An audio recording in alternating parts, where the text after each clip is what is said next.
Morning guys, Jeremy's asked me to send you a quick video of one or two issues with the motorhome, just to recap how things work. So I'll start with the inverter. This is a different model to yours, but that's the inverter. So yours is under the floor, if you remember. So if you get it into it through the near side front locker, you'll see this. And first thing you need to do, there's a rocker switch on the top of here, this little switch here, look. So it's a three-way switch. First of all, if you're not on hookup, you need to turn that switch either to remote or on. It doesn't matter. Probably remote for this instance, and I'll show you how it works. So first thing, we'll put it into one way there, okay? And then we'll go inside the motorhome. Right guys, next thing we need to do then is turn the panel on. So your Dometic panel, as you know, is your inverter. So once the switch is on in the back, whichever way, you just need to turn that on, and that's brought the inverter into play. Okay, then all the 230 volt sockets will have come live.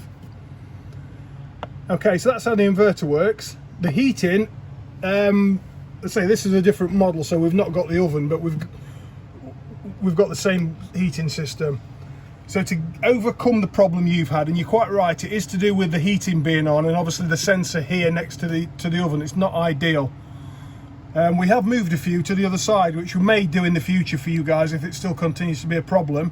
But for now, if you've got the oven on, to get over the problem, we go to this home page, menu page, and the bottom right where the little gear is, if we press that, then you get this page. So where the two thermometers are, press that, take that off, and then you can change the setting. So if you put it onto panel, the sensing of the heating will be moved from there to the actual control panel, and that should overcome. I know it's in close proximity, but it should make quite a difference from there to there.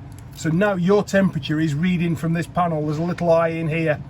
So just try that, see how you get on guys. If there's still an issue with it, we'll obviously have to move the sensor for you.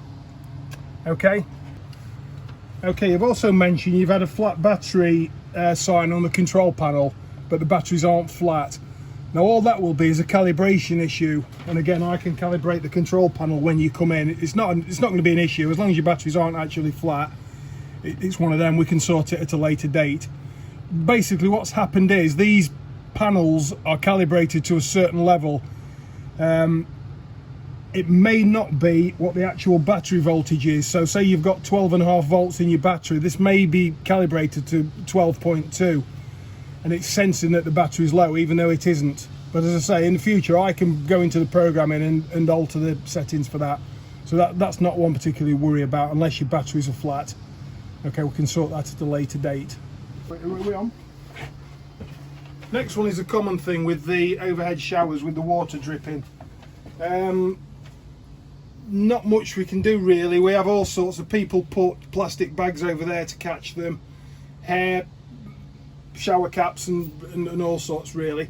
But one thing you could do if you want to, again, to try this, see how you get on, if you turn the water pump off on the control panel and just open the shower tap for this one, it'll release the pressure and it should stop it dripping. You're still going to get some dripping because it's residual water in there.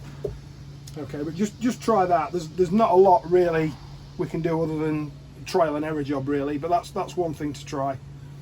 Okay, and finally the drawer, which I see you've sent the picture of some bits broken. Jeremy's dealing with that, so he's going to send the parts down. He'll deal with you if somebody local can fix it for you. That's it I think guys, I hope that's all okay. Any other problem, just get in touch with Jeremy or give us a call and we'll help you out. Okay, take care.